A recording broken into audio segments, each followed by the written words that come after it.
The desert. This bowl of orange, tan, and vaulted blue. Giant clouds are anchored to an Apache sky like dissipating tankers.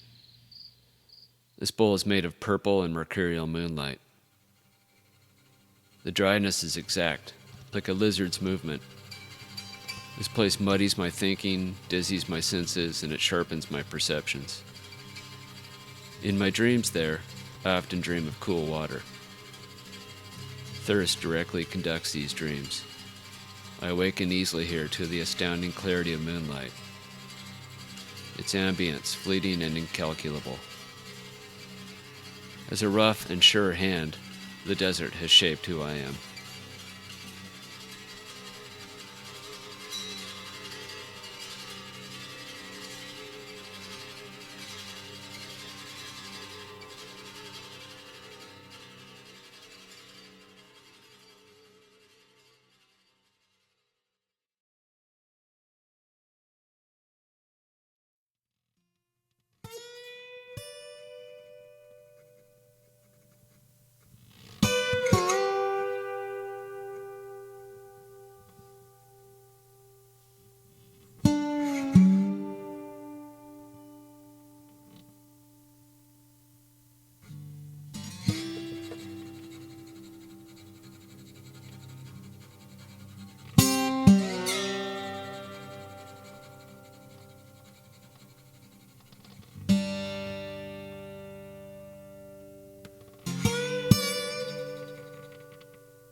I am 8 years old, sitting in the backyard.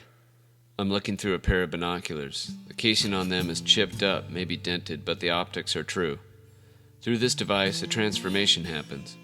My everyday world is bottled, captured, and repositioned for me to realize that it is amazing. As I pan across the horizon, the sagebrush rush by in pastel sharpness. Through this glass, I expect to see riders approaching. I shift the focus from blurry to sharp, and with each passage my mind conjures the smell of sage and the dryness of sand. In the farthest depth of field, a column of smoke rises above the desert towards Mountain Home. Heat waves ripple and bend the shape of distance. My 8-year-old mind decides a plane has gone down, too riddled full of holes to carry on the fight or even land. Through these glasses I imagined history, something rough-hewn, sharp to the touch, dangerous even, and possessing untold magic, like a rough geode halved and polished to reveal an opposite reality within.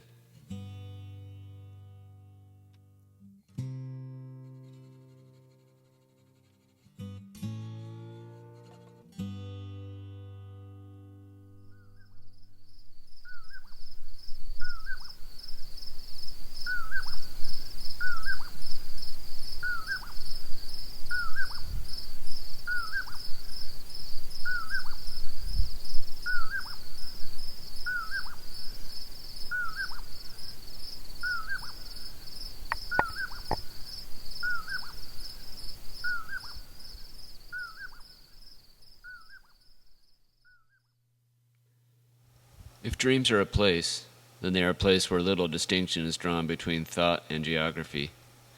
In a perfectly acceptable mashup, colors become sounds and thoughts become rock formations. Numbers and struggles transform into segues down alleys lit otherworldly. All of this rising and falling of disparate elements, and the rational part of our brains gain no purchase on it. As I sit in the bed of the canyon, all about me mushroom and needle-shaped rock formations tumble and jolt. A raven alights atop a snag and peers down with never eyes. It pants, beak open in the heat. Canyons and tributaries spur off in all directions. Their wandering appeal is palpable but nightmarish in terms of being seriously lost. Sounds come to me in clarity as the crinkle of loose scree rattles underfoot and against the canyon walls. When I rise up to the cap rock, this chasm world falls out below. The view draws the confusion out of this maze and only to return at the canyon floor. At night, when the moon rises, all things about color shift into altered presence. The dapple of moonlight conducts the energy of this landscape into another direction, and I might as well be dreaming. The poor will's call reaches out to me in a liquid tone that mixes with the night air to create some unknown element. As the bird shifts around the canyon, its call echolocates the parameter of vicinity. The morning sun illuminates the top sliver of canyon rim. This sliver is bright orange, the sugar-coated rush of Fanta. We shoulder our packs and puff on through the sun's arc. As the heat draws the moisture away from me, thoughts become outfitted with a splash of cool water. By sunset, we will make it to a tank of scum-scrimmed water, one of the last left in this late part of the season. Jurassic insects pulse about its shrinking waterline, making barely audible crescendoing sounds, and more of themselves while the good times last.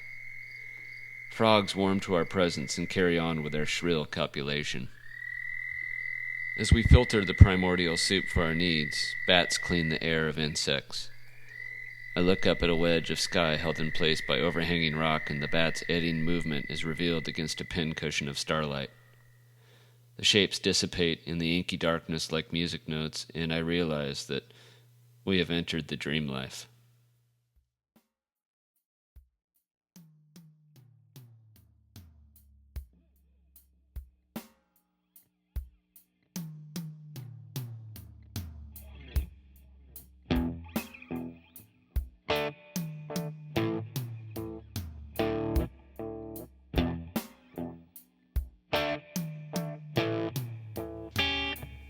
I open the door of my truck, and the dome light crashes out into the dark landscape.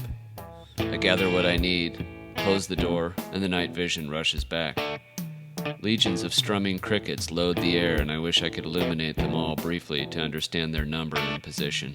The morning finds me walking along the basin of the coulee towards a jumble of wreckage pushed from the most convenient cliff.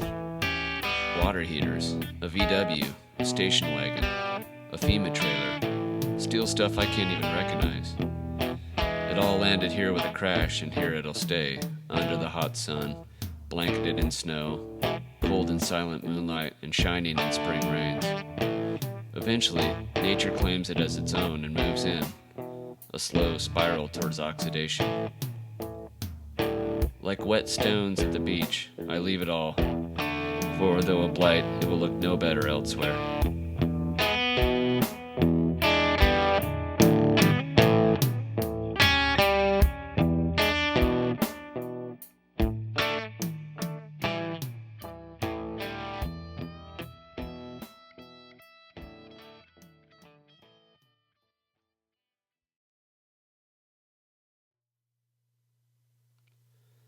The stab of road makes no concession to curves if it need not.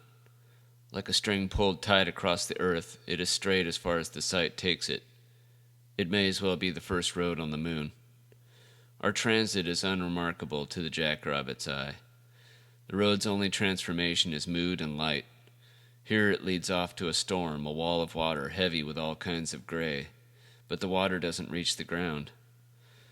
Later, the road leads us into the maw of a sandstorm, a movement of particles, a spirit, seeming entity to itself blasting the hardpan.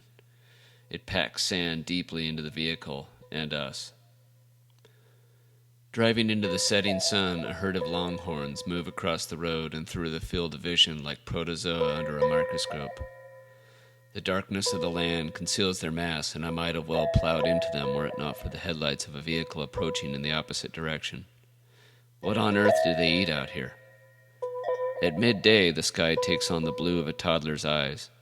The heat makes it pale to nearly white at the horizon, where it mingles with gases that mirage off the surface. The road bucks out of place and heaves back down. The warping formations go through chrysalis as we approach and snap to clarity when falling into our wake. Multiple days of roads, and the miles click off. This all draws us closer into the rhythm intended. the rhythm transposed identically over our migratory heartbeat.